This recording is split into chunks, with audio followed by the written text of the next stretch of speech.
პირველად ფორმულა ალფას მანქანების საქართველოში ავტომობილები დაგეგმილ შეჯიბრებებში მიიღებენ მონაწილეობას. სპორტისა და ახალგაზრდობის საქმეთა სამინისტროს ინიციატივით 27 ფორმულა ალფას და ლეგენდ კარების ავტომობილი ამერიკიდან დღეს ჩამოიყვანეს. ამ დროისთვის რუსთავის ავტოდრომზე საავტომობილო გზების მშენებლობა მიმდინარეობს. ოქტომბრის ბოლოს ავტოდრომის გახსნა იგეგმება, სადაც რალი უნდა გაიმართოს.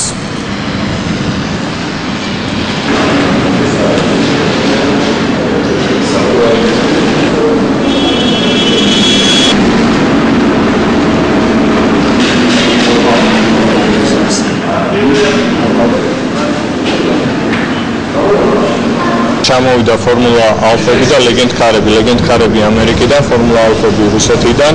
ეს დიდ პერსპექტივებს ისმის თქვათ ქართველი პატარა ავტომობილელებისთვის, რომლებიც შეიძლება 60 წელიწადში უკვე ფორმულა 1-ის ბორდზეც კი ვიხილოთ.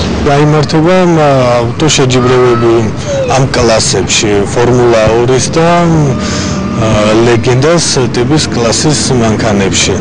მომავალ წელს შეიძლება ევროპის ჩემპიონატიც გაიმართოს საქართველოში.